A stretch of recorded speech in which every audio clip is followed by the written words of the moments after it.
ब्रह्म सूत्र के चतुर्थ अध्याय के चतुर्थ पाद के सप्तम अधिकरण का विचार शुरू हुआ कल। इस अधिकरण के संक्षिप्त स्वरूप को बताते हुए भारती तीर्थ जी ने वैयासिक न्यायमाला के दोनों श्लोकों में इस अधिकरण का संक्षिप्त विषय, संशय, पूर्व पक्ष तथा सिद्धांत बताया। विषय है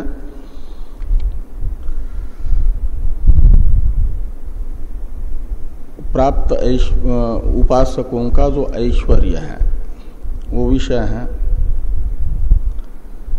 और उसे विषय बना करके संशय ये हुआ कि उपासकों को जो ऐश्वर्य प्राप्त है वह निरवग्रह है या सातिशय है। निरवग्रह ऐश्वर्य का अर्थ है निरतिशय ऐश्वर्य। ईश्वर को जैसा ऐश्वर्य प्राप्त है ऐसा ऐश्वर्य निरतिशय ऐश्वर्य कहलाता है, और सातिशय ऐश्वर्य कहलाएगा सीमित ऐश्वर्य।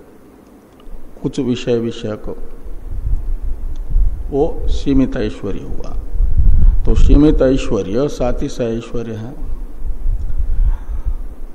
तो उपासकों को जो ऐश्वर्य प्राप्त हुआ है वह किस प्रकार का है? तो पूर्व पक्षी ने कहा ईश्वर के जैसा निरतिशय ऐश्वर्य मानना चाहिए उपासकों को प्राप्त होता है करके, क्योंकि उन उपासकों ने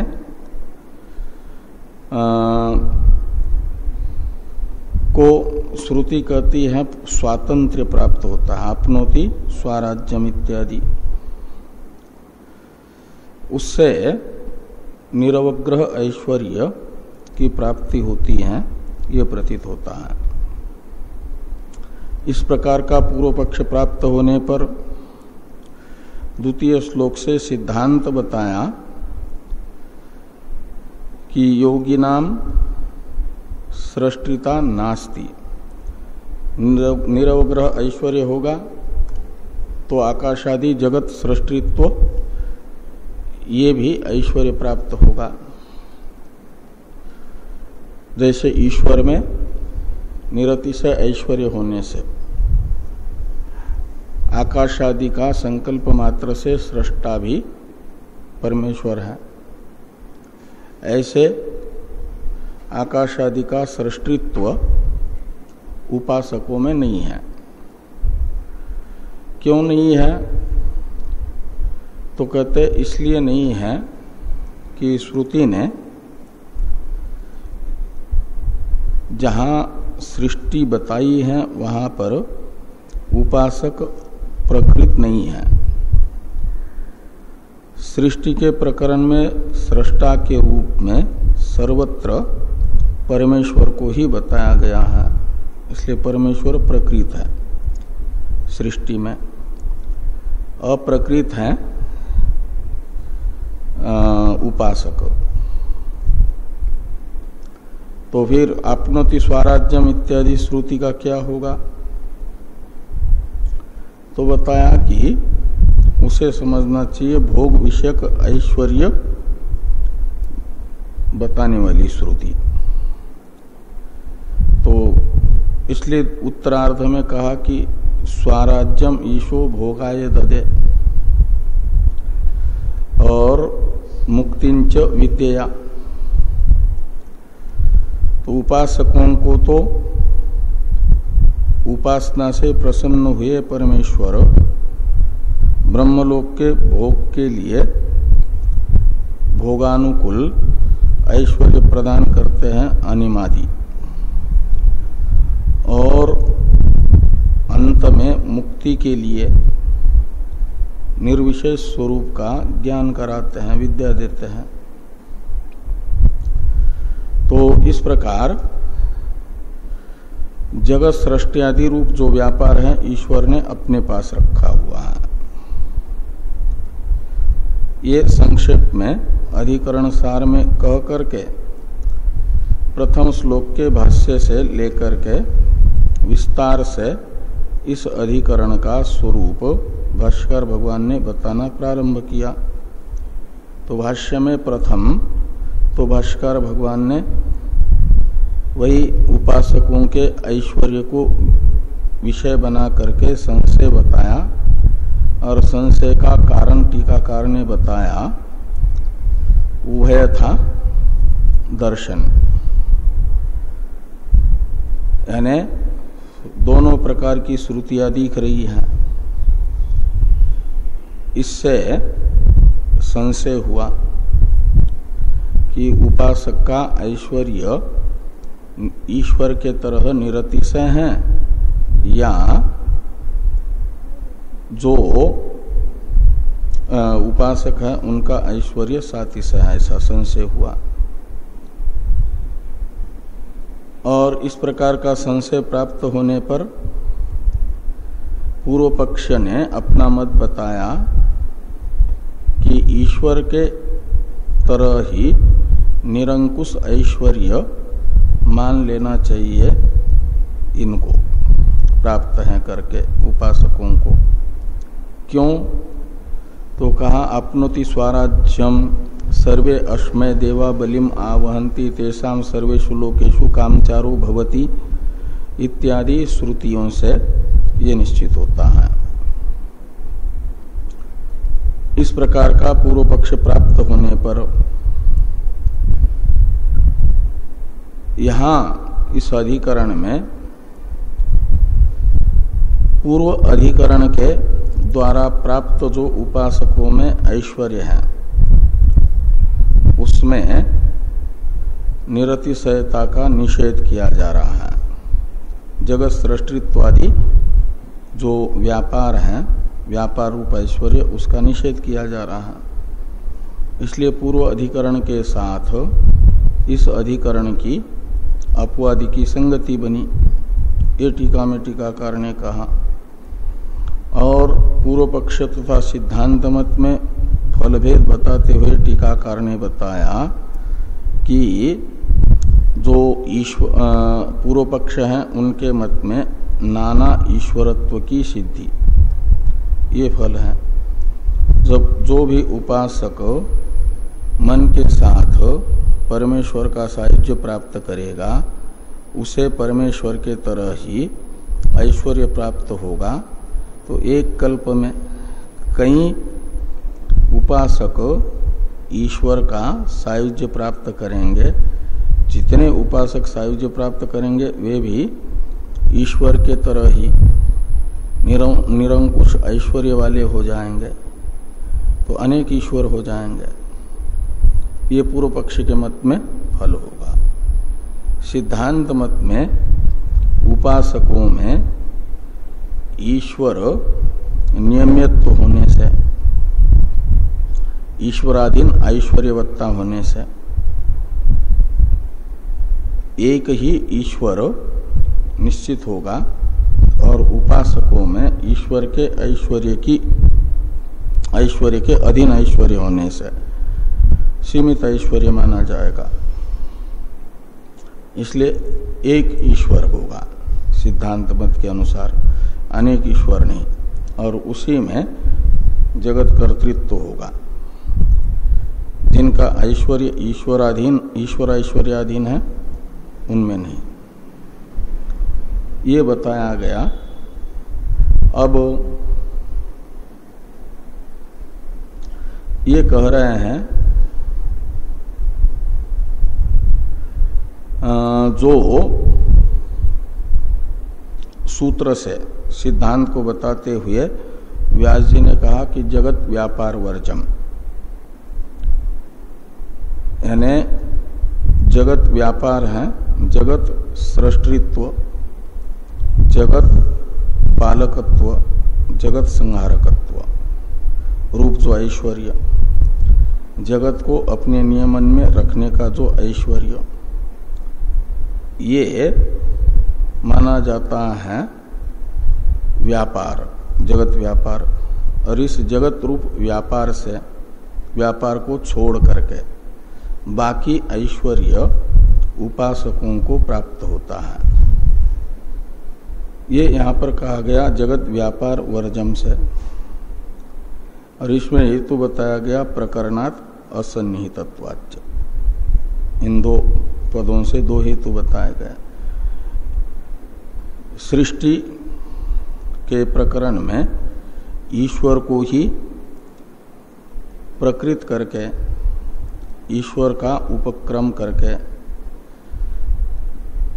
जगत सृष्टि आदि का प्रतिपादन होने से, ये प्रकरणात् का अर्थ है।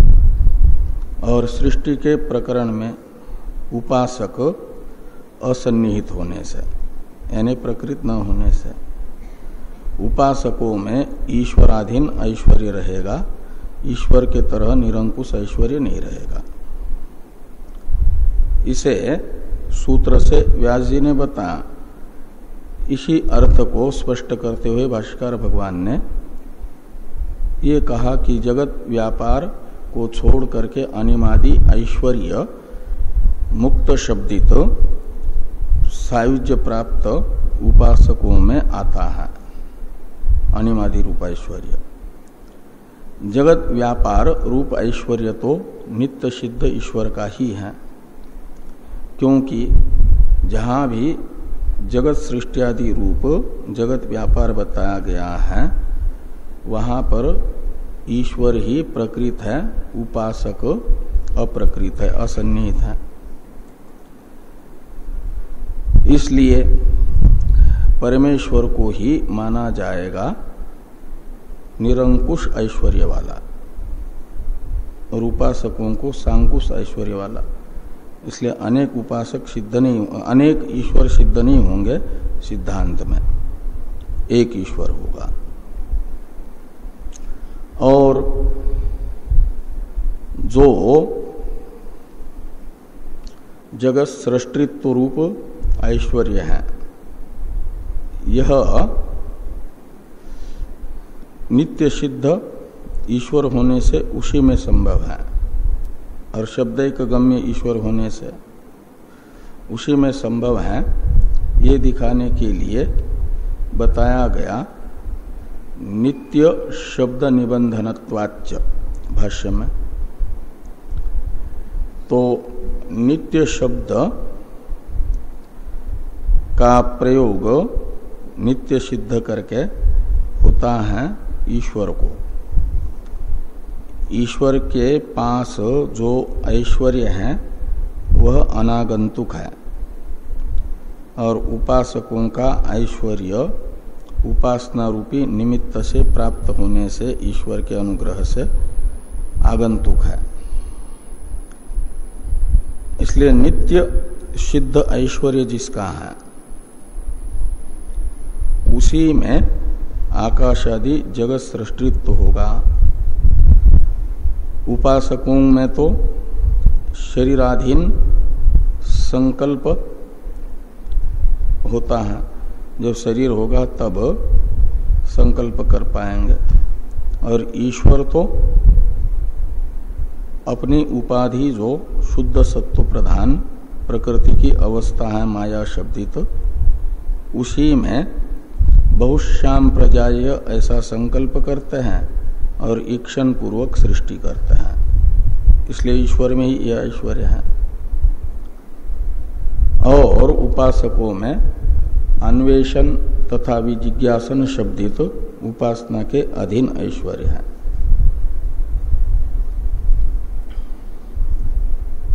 और ये मन रूपी जो अनेक व्यक्ति हैं, मन में अनेकत्व का प्रयोजक है। देवदत्त का मन अलग, धनंजय का मन अलग, फलाने का मन अलग, सबका मन अलग अलग क्यों है? तो इस अलग अलग मन का प्रयोजक है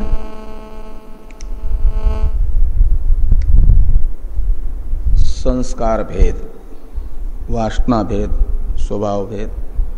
जब स्वभाव में यत् किंचित भी भेद नहीं रहेगा, संस्कारों में यत् किंचित भी भेद नहीं रहेगा दो मनों के, तो फिर वो दो मन नहीं रहेंगे, एक ही हो जाएगा। लेकिन थोड़ा भी संस्कार भेद रहा तो मन व्यक्ति अनेक हो जाते हैं, और मन यदि अनेक है तो तद उपहित चैतन्य भी अनेक है। तो मन उपहित चैतन्य का ही नाम है उपासक, और वे मन के साथ सायुज्य प्राप्त करते हैं ईश्वर का।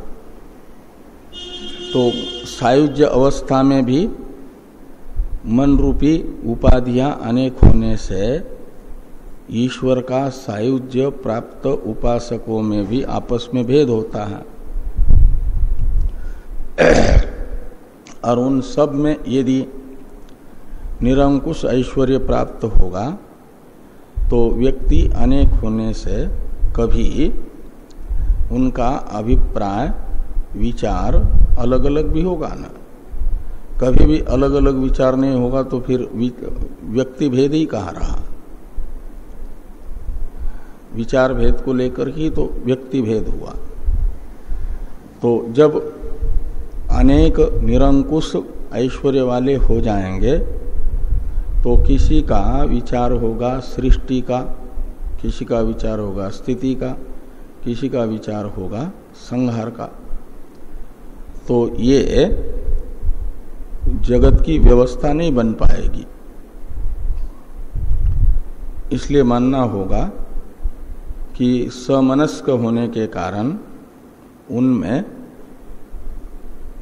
किसी एक के अधीन ऐश्वर्य है।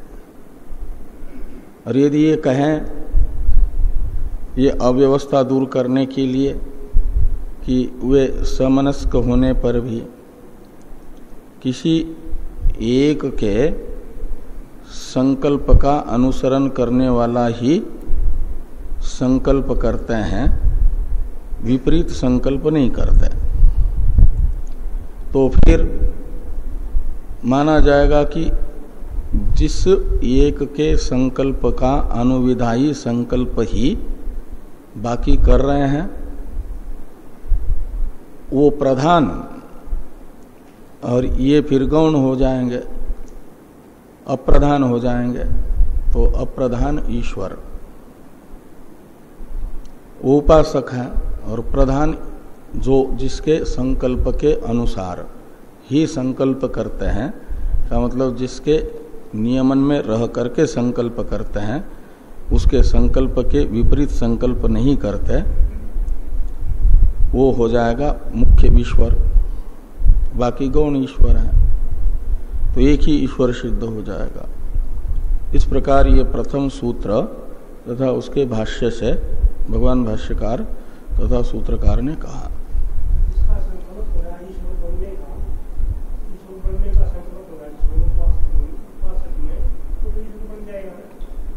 हाँ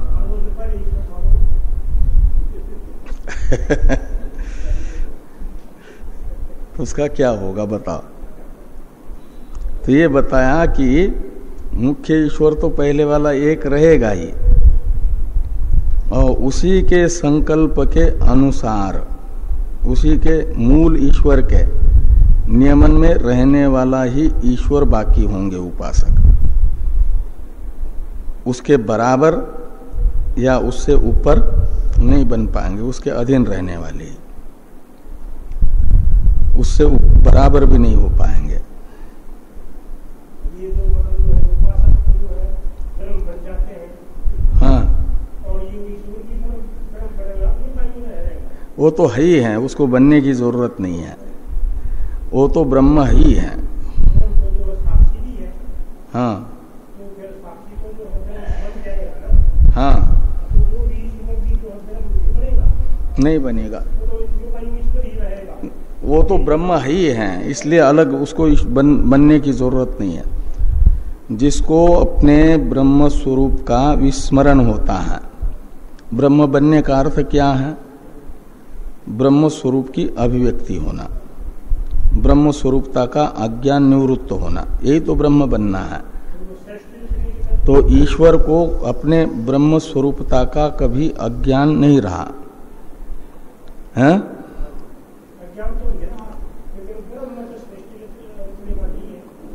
हाँ ठीक। हाँ तो ये एक में ही ये फर्क क्यों दिख रहा है? तो विवेकी की दृष्टि, अविवेकी की दृष्टि, ये दो दृष्टियां पहले बताई थी ना। तो ईश्वर के दृष्टि में तो ईश्वर तस्य कर्तारमपि माम विद्य कर्तारमव्ययम्, ये गीता में कहते हैं ना कि चातुर्वर्ण्य का कर्ता मैं होने पर भी मुझे उसका अकर्ता ही निर्विकार चेतन समझ लो। वो विवेकी की दृष्टि है, वो दृष्टि ईश्वर की हमेशा रहती है। ये सब कुछ करने पर भी ईश्वर में अभिमान नहीं होता कि मैंने जगत बनाया। ये समझ में आया ना? इसलिए वो हमेशा अपने निर्विकार स्वरूप में ही रहते हैं। तस्य कर्तारमपि माम विद्य कर्तारमव्ययम् में उसका कभी विस्मरण ईश्वर को नहीं होता, और जीवों को विस्मरण होता है। इसलिए उस विस्मरण का हेतुभूत अज्ञान को दूर करने के लिए ज्ञान की जरूरत है। ज्ञान से अज्ञान दूर होता है तो माना जाता है ब्रह्म बना। यद्यपि जीव भी ब्रह्म ही है, लेकिन वह अपने अनादि अनिर्वचनीय अज्ञान से अपनी ब्रह्म रूपता को भूल गया। एक क्षण के लिए भी कभी ईश्वर अपने ब्रह्म रूपता को नहीं भूलता है। इसलिए जीव को ब्रह्म बनना होता है। बनना होता है का अर्थ है ब्रह्म स्वरूपता के अज्ञान को ज्ञान से हटाना पड़ता है, और ईश्वर को कभी अपनी ब्रह्म रूपता का अज्ञान न होने से उनमें नित्य ब्रह्म भाव आविर्भूत है, अभिव्यक्त है। तो ईश्वर को ईश्वर मान लेते हैं अज्ञानी। ब्रह्म ईश्वर के दृष्टि में तो वे हमेशा निर्विकार ब्रह्म ही है, जगत के कर्ता भी नहीं है। जिसको जगत दिखता है और वह अल्पज्ञ अल्प शक्ति के द्वारा संभव नहीं है, लेकिन जगत रूपी कार्य हो रहा है, तो उसका कोई न कोई सर्वज्ञ सर्वशक्तिमान कर्ता होगा। इसके लिए वो सर्वज्ञ सर्वशक्तिमान मायोपाधिक चैतन्य की कल्पना करके शास्त्र समझाता है कि वो ईश्वर जगत को बनाता है। किसको समझाया जा रहा है? जिसको जगत दिख रहा है उसको समझाया जा रहा है कि एक सर्वज्ञ सर्वशक्तिमान परमेश्वर है, वो जगत को बनाता है। वो अज्ञानी की दृष्टि है, जीव ईश्वर भेद वाली, उसके दृष्टि में ईश्वर है। अज्ञानी की अज्ञान दृष्टि को मिटाने के लिए श्रुति ने ईश्वर की कल्पना की। ये कहा कि ये जो प्रकृति है गुणत्रय की साम्य अवस्था, वह माया और अविद्या के रूप में परिणत होकर के फिर ईश्वर तथा जीव को बनाती है। माया च अविद्या च स्वयं एव भवति जीवेशा वाभासे न करोति। तो जीव और ईश्वर माया का रूप धारण कर लिया प्रकृति ने, तो ईश्वर बन गया। माया में प्रतिबिंबित प्रकृति का जो अधिष्ठान है ईश्वर कहलाया, और अविद्या का रूप प्रकृति ने धारण कर लिया, उसमें प्रतिबिंबित चैतन्य जो प्रकृति का अधिष्ठान था वह जीव कहलाया, अविद्या प्रतिबिंबित चैतन्य। इस प्रकार ये जीव ईश्वर बने। बताया ना कि ईश्वर की उपाधि जो माया है वो महत तत्व है, वो बनी हुई है, वो विकार भी है और प्रकृति भी है। प्रकृति विकृति उभय रूप है ना, लेकिन ये किसके दृष्टि में? अज्ञानी की दृष्टि में। और ईश्वर की दृष्टि में तो यत्र त्वस्यात्म अभूत तत्केन कंपस्यते इत्यादि श्रुति।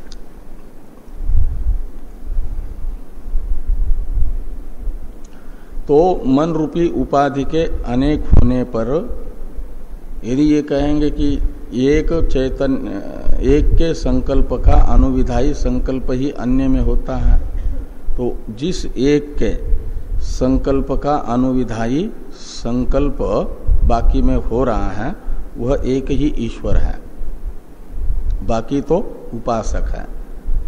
और मानना पड़ेगा कि उस एक के संकल्प का अनुविधान यानी अनुकरण क्यों कर रहे हैं? इनमें कुछ कमी है, इसलिए उस एक के संकल्प का अनुकरण कर रहे हैं।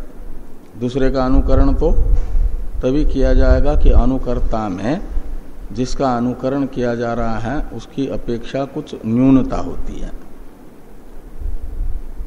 निकृष्टता होती है। तो उपासक निकृष्ट है, उनमें निकृष्टता का प्रयोजक, ईश्वर में उत्कृष्टता का प्रयोजक क्या होगा?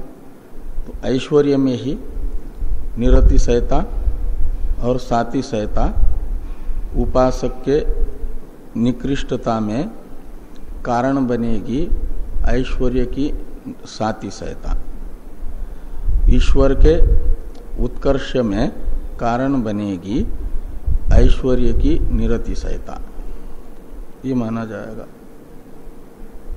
तो इस प्रकार ये प्रथम सूत्र तथा प्रथम सूत्र के व्याख्यान रूप भाष्य में भगवान भाष्यकार ने कहा। अब द्वितीय जो सूत्र है इसका उच्चारण कर लें तथा अर्थ देख लें।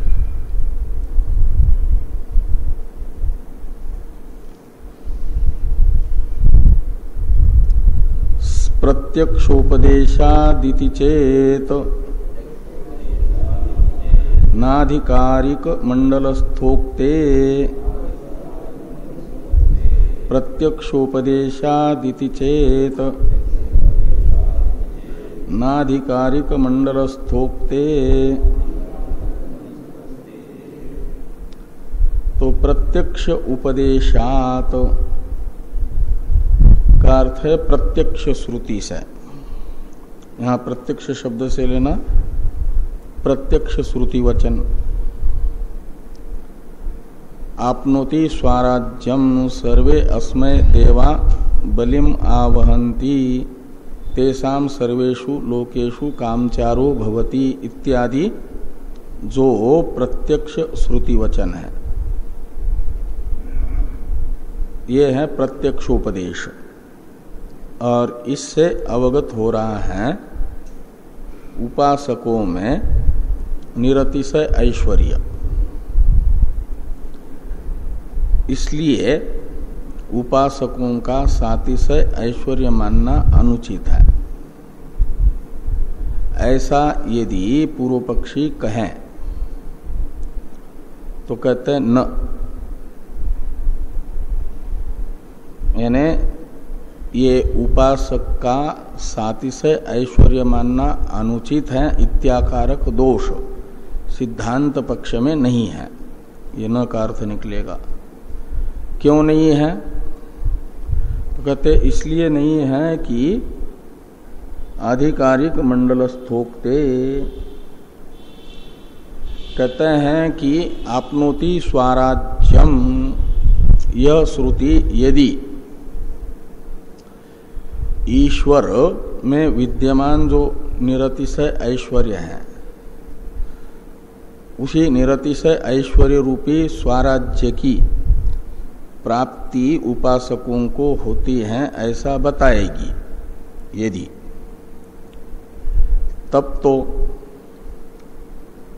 आगे आपनोति मनसस्पतिम, यह श्रुति भी बता रही है मनसस्पतिम शब्दित ईश्वर को प्राप्य। आपनोति का करता है उपासक, वो मनसस्पतिम आपनोति, तो मनसस्पति को प्राप्त करता है। मनसस्पति कौन है? तो परमेश्वर है, समस्त मनों का नियंता। मनसो मनोयत से बताया गया, जो सबके मन का नियामक परमेश्वर, उसे प्राप्य बताया जा रहा है आपनोति मनसस्पतिम इत्यादि से। इसलिए मानना चाहिए कि आपनोति स्वराज्यम इत्यादि श्रुति निरतिशय ऐश्वर्य का वर्णन नहीं कर रही है, ऐश्वर्य प्राप्त होता है बता रही है। वह ऐश्वर्य मानना पड़ेगा ईश्वर की प्राप्ति से कुछ न्यून है, ईश्वर के ऐश्वर्य के तरह नहीं है। इसलिए आगे ईश्वर में प्राप्यत्व तो बताया गया है मनसस आपनोति मनसस्पतिम इत्यादि से। तो ईश्वर को यहां पर बताया गया आधिकारिक मंडलस्थ शब्द से।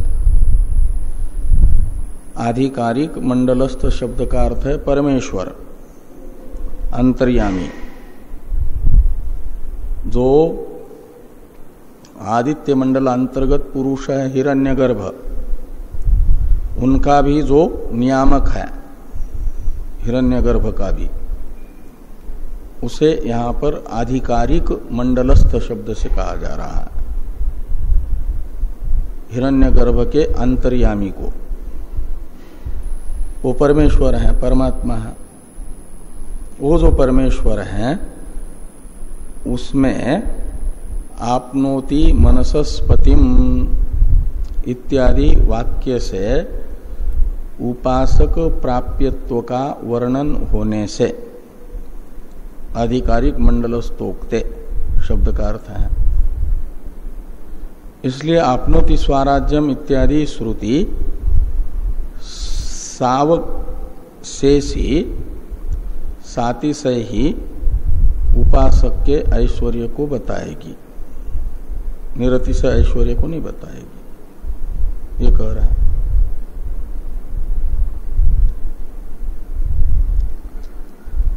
तो इसी प्रकार का सूत्रार्थ भगवान भाष्यकार बताते हैं। अथ यद उक्तम प्रत्यक्षोपदेशात इति चेत, इसकी व्याख्या कर रहे हैं कि अथ यद उक्तम आपनोति स्वराज्यम इत्यादि प्रत्यक्षोपदेशात निरवग्रहम ऐश्वर्यम उपास विदुषाम न्याय्यम इति यद उक्तम पूर्व पक्षिना, ऊपर से जोड़ना, पूर्व पक्षी ने जो ये कहा आपनोति स्वराज्यम इत्यादि प्रत्यक्ष श्रुति वचन उपासक के निरवग्रह ऐश्वर्य को बता रहे हैं, निरतिशय ऐश्वर्य को बता रहे हैं, ऐसा मानना उचित है। ये जो पूर्व पक्षी के द्वारा कहा गया तत्परिहर्तव्यम, उसका परिहार करना जरूरी है। वो परिहार किया जा रहा है न इत्यादि से, प्रत्यक्ष उपदेशात इति चेत, इतने की ये व्याख्या है। अब अत्र उच्यते इत्यादि अवतरण भाष्य है नाधिकारिक मंडलस्तोक्ते, इस सिद्धांत अंश का। इसमें तो पूर्व पक्ष अंश और सिद्धांत अंश दोनों भी है ना। तो पूर्व पक्षी ने जो कहा उसका निराकरण करना चाहिए, इसलिए निराकरण करने के लिए सिद्धांत अंश है सूत्र का। तो कहते हैं तो अत्र उच्यते, न का अर्थ करते हैं सूत्रस्थ कि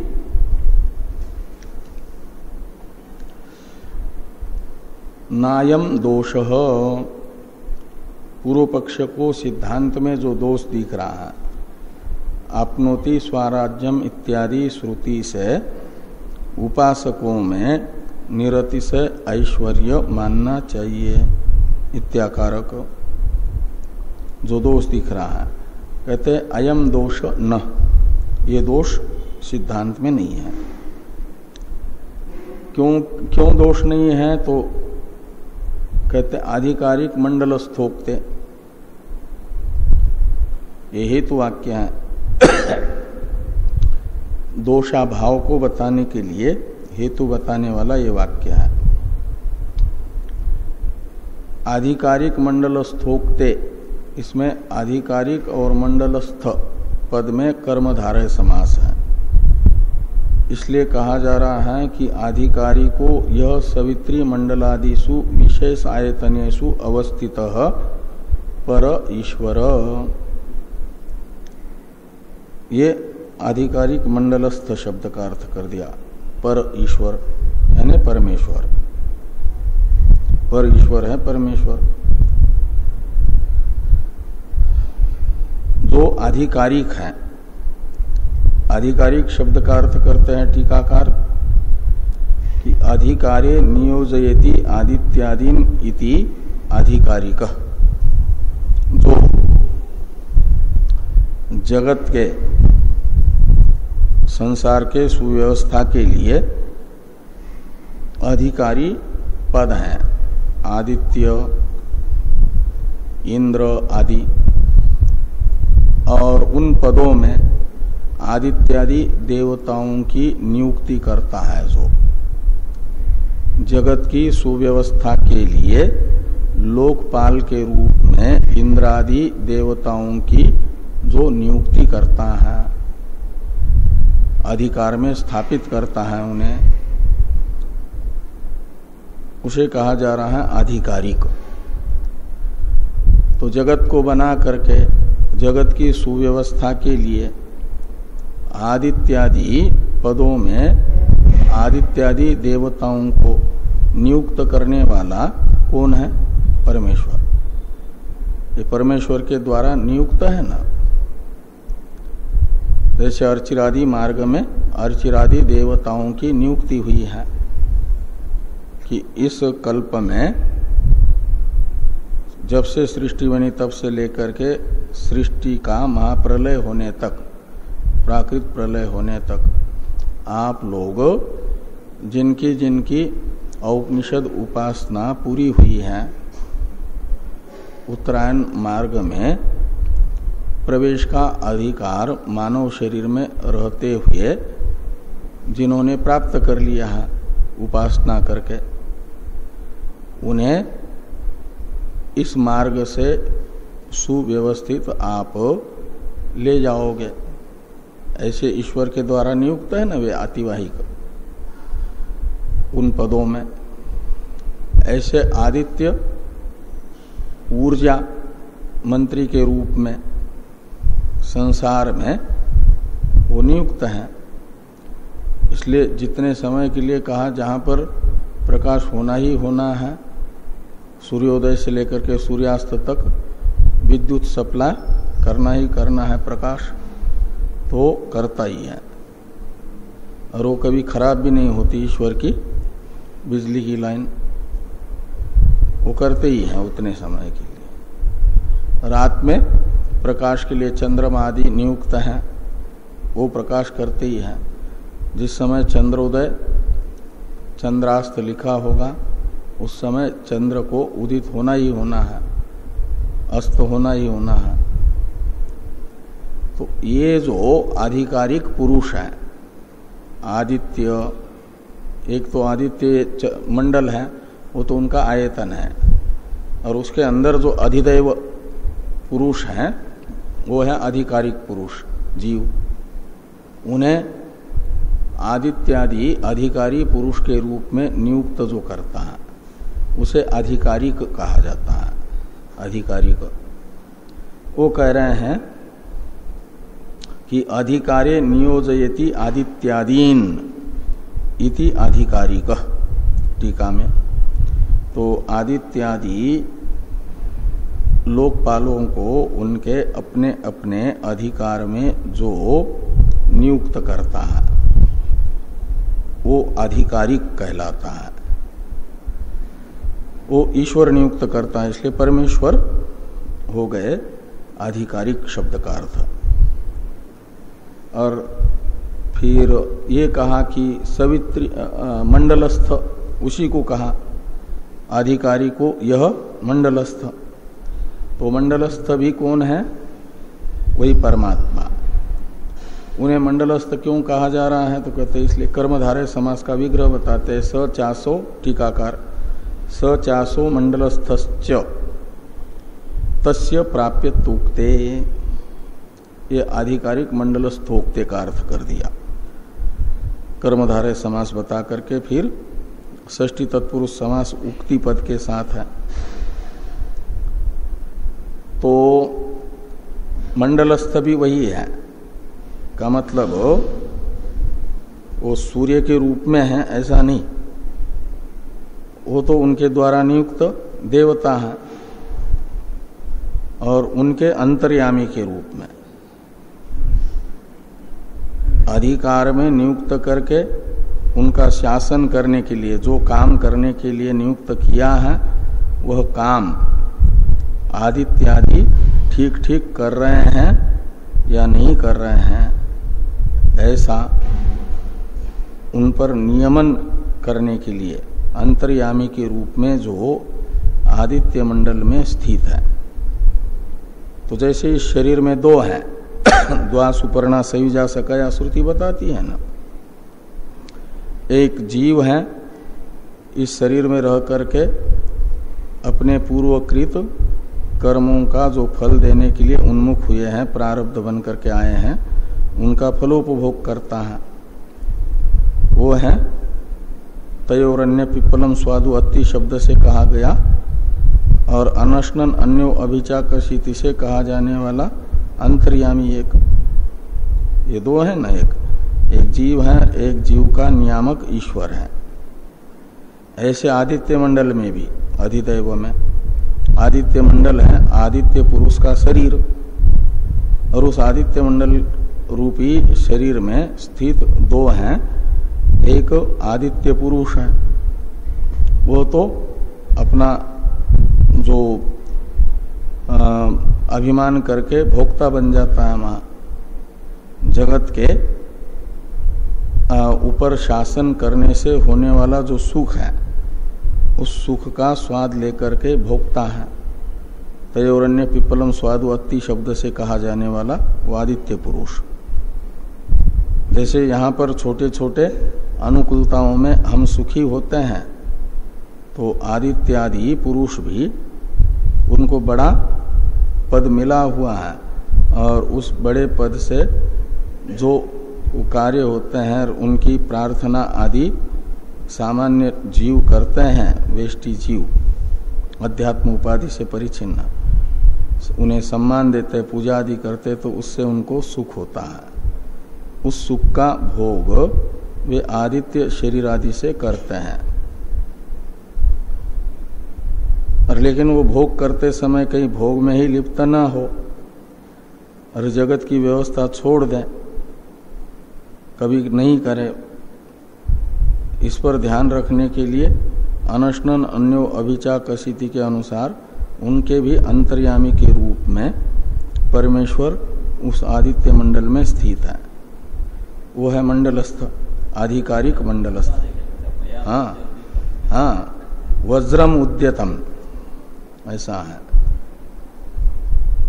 वो सूर्य वगैरह देखते हैं कि जैसे कोई हाथ में खड्ग उठा करके, तलवार उठा करके मारने के लिए तैयार हो, तो उस व्यक्ति को कितना भय होता है उससे। ऐसा ही परमेश्वर से उन्हें भय है अंतर्यामी से। यदि नहीं हम समय पर उदित होंगे, नहीं समय पर अस्त होंगे, नहीं समुद्र मर्यादा में रहेगा, तो भगवान सुखा देंगे। इसलिए जो है ये सब अपने अपने मर्यादा में भगवान के भय से रहते हैं, ये कहते हैं। तो वो है आधिकारिक मंडलस्थ, और उसमें प्राप्यत्व बताया गया है आपनोति मनसस्पतिम इत्यादि से, जिस कारण से, उस कारण से मानना चाहिए कि आपनोति स्वराज्यम इत्यादि वचन परमेश्वर में विद्यमान जो निरतिशय ऐश्वर्य है वैसा ही ऐश्वर्य उपासक में नहीं बताता, अभी तो सीमित ऐश्वर्य बताता है,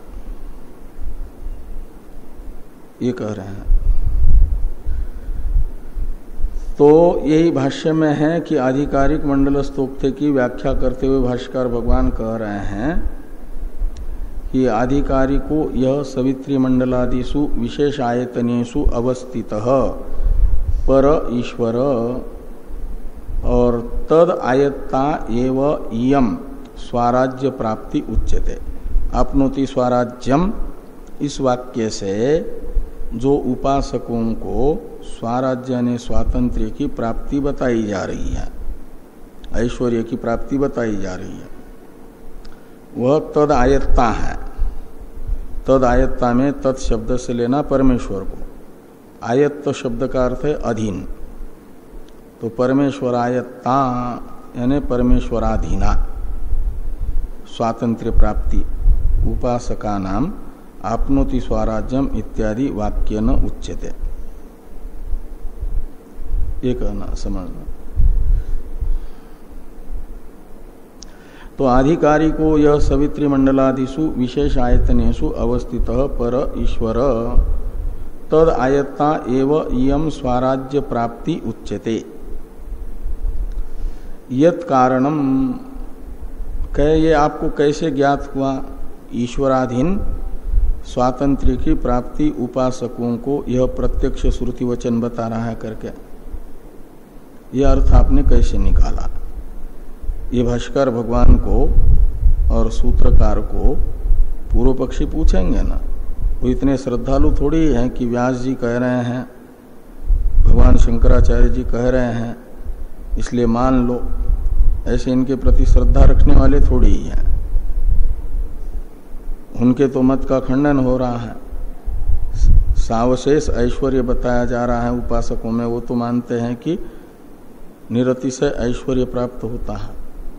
तो वे तो पूछेंगे कि ये अर्थ आपने कहाँ से निकाला? आपनोति स्वराज्यम में ईश्वराधीन स्वातंत्र्य की प्राप्ति बताई जा रही है, न कि निरंकुश स्वातंत्र्य। ये अर्थ आपको कैसे ज्ञात हुआ? ये प्रश्न होगा। इसका उत्तर देने के लिए लिखते हैं भाष्यकार भगवान कि यत् कारणम, यानी कहते इसका कारण है ईश्वराधीन स्वातंत्र्य मानने का कारण है। क्या कारण है? कि अनंतरम आपनोति मनसस्पतिम इति आह, आपनोति स्वराज्यम कह करके फिर श्रुति आपनोति मनसस्पतिम कह रही है। इसमें आपनोति मनसस्पतिम में मनसस्पतिम शब्द का अर्थ है परमेश्वर, तो परमेश्वरम आपनोति। तो यदि आपनोति स्वराज्यम इस पूर्व वाक्य ने ही परमेश्वर के तरह निरंकुश ऐश्वर्य बताया, तब तो परमेश्वर ही प्राप्त हुआ। तो उत्तर सूत्र से फिर परमेश्वर की प्राप्ति बताना उत्तर वाक्य से, ये विरुद्ध होगा ना, पिष्ट पेशन हो जाएगा।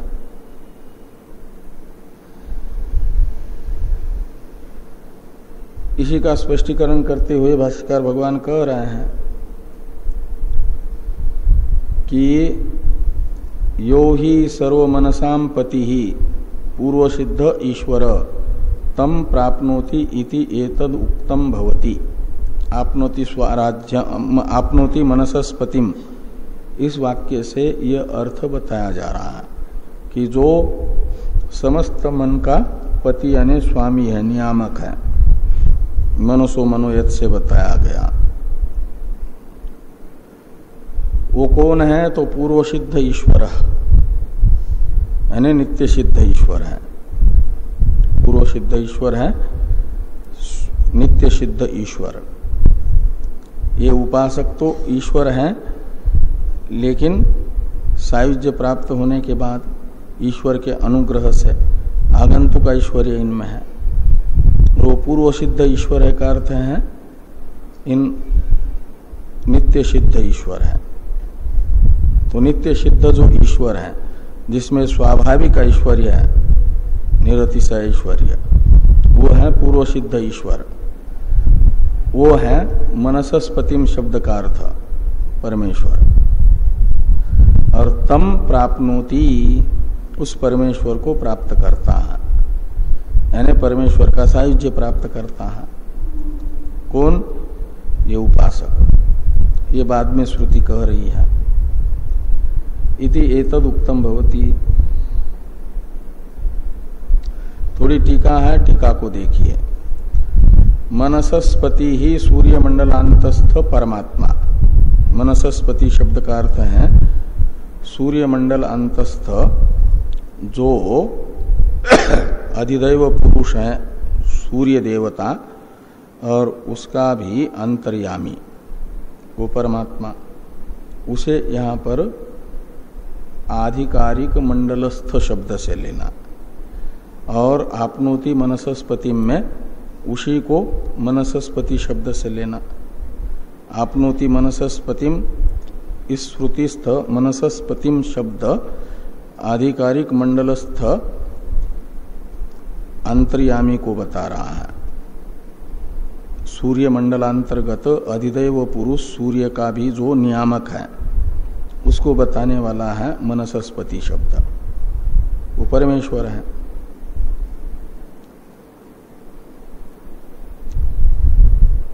तो मनसस्पति ही सूर्यमंडलस्थ परमात्मा तत्सवितुर्वरेण्यम भर्गो देवस्य धीमहि धियो यो नः प्रचोदयात् इति श्रुते। इस श्रुति के आधार पर यह निश्चित होगा। तथा च यदि पूर्वम निरंकुशम स्वराज्यम उक्तम स्यात् तर्हि ईश्वरस्य अग्रे प्राप्यताम न ब्रूयात्। तो ये कह रहे हैं यदि पूर्वम यानी अपनोति स्वराज्यम, इस ये वचन है, एक ही कंडिकास्थ है तैत्रीय संहिता में, लेकिन वो आता है पूर्व में। और आपनोति मनसस्पतिम ये आता है उसी कंडिका में अनंतर वाक्य। ये दो अवान्तर वाक्य है ना, अलग अलग। तो पहले है आपनोति स्वराज्यम, तो यहाँ पूर्वम शब्द से लेना आपनोति स्वराज्यम। इस प्रत्यक्ष श्रुति वचन से यदि निरंकुशम स्वराज्यम उक्तम स्यात्, तो निरतिशय ऐश्वर्य प्राप्त को बताने वाला यदि आपनोति स्वराज्यम यह वाक्य होगा, तब तो क्या होगा? कहते हैं तरहि ईश्वरस्य अग्रे प्राप्यताम न ब्रूयात्। तब तो निरतिशय ऐश्वर्य प्राप्त उन्हें हुआ ही। तो जो निरतिशय ऐश्वर्यवान है वही तो ईश्वर है। और ईश्वर का प्राप्य है क्या? नहीं है।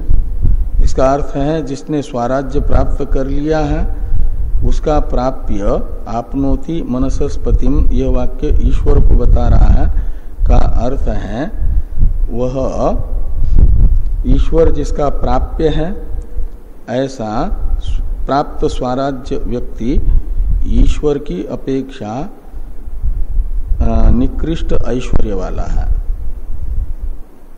ईश्वर का ऐश्वर्य उससे उत्कृष्ट है, निरतिशय है।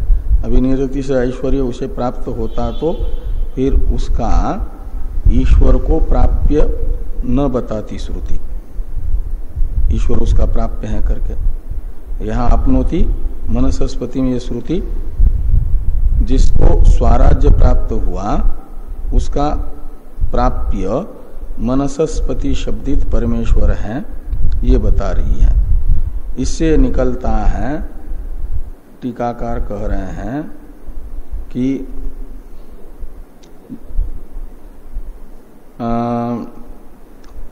तत्सवितुर्वरेण्यम भर्गो देवस्य धीमहि धियो यो नः प्रचोदयात इति श्रुते, यानी इस गायत्री मंत्रात्मक श्रुति से ये निकलता है कि आधिकारिक मंडलस्थ पुरुष परमात्मा है। वही मनसस्पति शब्द का अर्थ है। मनसस्पति का अर्थ है मन का नियामक, और गायत्री मंत्र धिय शब्दित मन का नियामक बता रहा है आदित्य मंडल अंतर्गत अंतर्यामी को। इस गायत्री मंत्र का अर्थ क्या है? हाँ, वो अंतर्यामी को बताता है। ये मंत्र मनसस्पति को बताता है। गायत्री देवी बना दी। गायत्री छंद है, वो गायत्री शब्द, यहाँ गायत्री शब्द पुल्लिंग में है, परमात्मा का वाचक है। गायंतम त्रायते तच्छील गायत्री शब्द का अर्थ है। लेकिन गायत्री स्त्रीलिंग बना करके उसे देवी बना दिया, गायत्री माता कहते हैं। लेकिन ये तो गायत्री मंत्र का अर्थ तो ये बता रहा है कि वो अंतर्यामी है। आदित्य मंडलांतर्गत अधिदैव जो सूर्य है उसका भी अंतर्यामी, वही सबके मन का प्रेरक है, मनसस्पति है। तत् सवितुर्वरेण्यम भर्गो देवस्य धीमहि में सवितु ये भी षष्ट्यंत है, देवस्य भी षष्ट्यंत है ना, तो सवितु देवस्य, तो सवितु शब्द से लेना सवित्री मंडलस्थ देवस्य। सवित्री मंडलस्थ देव है आदित्य का अंतर्यामी परमात्मा, जो आदित्य पुरुष का भी अंतर्यामी है। वह सवित्री देव कहलाएगा।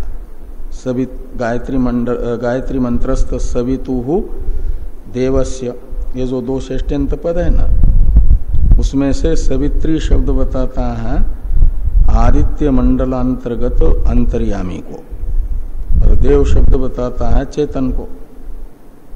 तो आदित्य पुरुष का नियामक जो अंतर्यामी चेतन सवित्री देव है, और उसका जो भर्ग है यानी तेज है, कैसा? तो वरेण्यम भर्ग। तो वरेण्यम का अर्थ है वर्णीयम, वर्णीयम का अर्थ है अति सुंदर, वर्ण करने योग्य। आपके पास दो आम रखे हैं, एक सड़ा गला है और एक बड़ा अच्छा है, तो किसका वर्ण करोगे? कहेंगे कि इन दो में से कोई एक उठा लो। किसको उठाएंगे? सड़े गले को। जो अच्छा है उसको ही उठा लेंगे ना, तो उसे वर्णीय कहा जाता, अच्छे को। तो दो तेज हैं, एक परमात्मा का तेज और एक भौतिक तेज बाकी का। उसमें वर्णीय तेज है परमात्मा का तेज, अंतर्यामी का तेज, वो स्वरूपभूत तेज है, परम ज्योति है ना, वो वर्णीय तेज है। उनका अपना निर्विकार स्वरूप, वही वर्णीय तेज है। और उसे धीमहि तत् वर्णीयम भर्गम वयम धीमहि, हम धारण करते हैं। धीमहि का अर्थ है धारण करते हैं। हाँ, एक तो ध्येय चिंतायाम से भी धीमहि बनता है, और एक दुधाय धारण पोषण यो, उससे भी धीमहि बनता है। तो धीमहि यानी हम धारण करते हैं, अपने मन में उसे धारण करते हैं। कैसे धारण करेंगे? तो ध्यान से, उसका ध्यान करते हैं। कहा उसकी क्या विशेषता है? तो धियो यो नः प्रचोदयात्। तो न यानी अस्माकम, धियः यानी मनसाम, धिय कहते बुद्धिवृत्तियों को। तो बुद्धिवृत्ति यानी पूरा अंतःकरण लेना, जिसको यहाँ पर मनसस्पति में मन शब्द से कहा जा रहा है। तो धियो योनः प्रचोदयात, जो हमारी बुद्धि को प्रचोदयात का अर्थ है प्रेरित करता है, असत्य से सत्य की ओर बढ़ने की प्रेरणा देता है, अंधकार से प्रकाश की ओर बढ़ने की, अज्ञान से ज्ञान की ओर बढ़ने की, विनाशी से अविनाशी की ओर बढ़ने की हमारे मन को प्रेरणा करता है। का मतलब मन का प्रेरक है, मन का नियामक है, बुद्धि का नियामक है जो हमारे, वो जो परमेश्वर का तेज है उसको हम धारण करते हैं ध्यान द्वारा।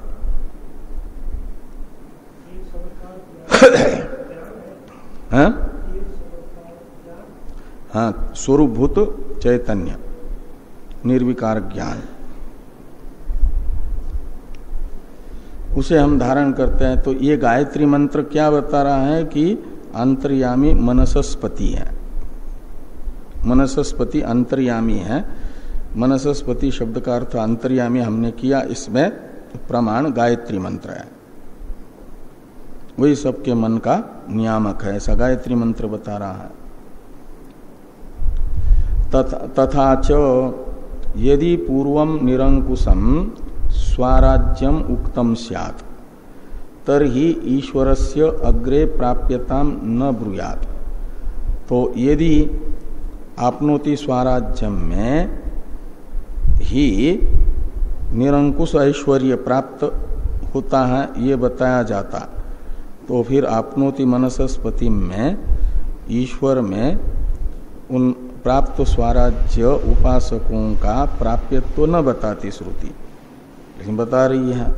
इससे निकलता है कि आपनोति स्वराज्य में सातिशय ऐश्वर्य को बताती है।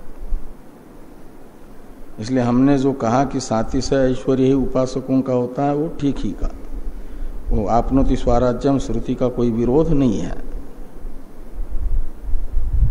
अतो भोगे स्वराज्यम न जगत जन्मादिषु इति भावः, इसलिए आपनोति स्वराज्यम इसका अर्थ भोग में स्वातंत्र्य की प्राप्ति ये है, न कि जगत जन्मादि के निर्माण का भी सामर्थ्य। तद अनुसारेण इसका अवतरण है टीका में, वाक्पतित्वादिकम अपि ईश्वराधीनम इत्याह तद अनुसारेण। तो जैसे आपनोति मनसस्पतिम वाक्य है आपनोति स्वराज्यम के बाद, ऐसे आपनोति वाक्पतिम इत्यादि पद भी है। तो वहां पर अंतर्यामी को ही वाक्पति इत्यादि भी बताया है। चक्षुष्पति का मतलब सभी इंद्रियों का नियामक, जैसे केनोपनिषद में वाचो वाचम चक्षुष चक्षु श्रोत्र से श्रोत्रम बताया ना, ऐसे वहां तैत्रीय संहिता में वाक्पतिम ओ चक्षुष्पतिम इत्यादि बताया है। तो उनका भी अर्थ ऐसा ही करना जैसे मनसस्पतिम का किया। इस अभिप्राय से लिखते हैं कि वाक्पतित्वादिकम अपि ईश्वराधीनम। तो वाक्पतित्वादि जो उपासक में बताया गया है वह उपासक का वाक्पतित्वादि कोई निरंकुश वाक्पतित्वादि नहीं है, अपितु ईश्वराधीन वाक्पतित्व है, और ईश्वर में वाक्पतित्वादि निरंकुश है। तो तद अनुसारेण एवच अनंतरम वाक्पतिश्चक्षुष्पति श्रोत्रपतिर विज्ञानपतिश्च भवति इत्याह, ये श्रुति कह रही है। का मतलब ईश्वर के अधीन वाक्पतित्वादि ऐश्वर्य उपासक को प्राप्त होता है। एवं अन्यत्रापि यथा संभवम नित्य ईश्वरायत्तम एव इतरेषाम ऐश्वर्यम योजयितव्यम। तो जैसे यहाँ पर आपनोति स्वराज्यम इस श्रुति के द्वारा और ये जो वाक्पति चक्षुष्पति इत्यादि श्रुति के द्वारा बताया गया ऐश्वर्य ईश्वराधीन उपासकों का होता है, ये बताया गया। ऐसे ही सर्वे अस्मै देवा बलिम आवहन्ति तेषां सर्वेषु लोकेषु कामचारो भवति इत्यादि अन्य श्रुतियों में भी जो ऐश्वर्य का वर्णन किया जा रहा है वह ईश्वराधीन ऐश्वर्य का वर्णन है, ऐसा समन्वय करना चाहिए। ये कहते हैं कि एवं अन्यत्रापि, अन्यत्र शब्द से बाकी श्रुतियों को लेना जो उपासकों में ऐश्वर्य की प्राप्ति बताने वाले श्रुति वचन है। यथा संभव नित्य सिद्ध ईश्वरायतम एवं इतरेषाम ऐश्वर्यम योजयितव्यम। एवं इसका अवतरण एक वाक्य में ठातिका में कि उक्त न्यायम कामचारादि वाक्येषु अतिदिशति एवमिति। इस अधिकरण के तृतीय सूत्र की चर्चा हम लोग कल करेंगे।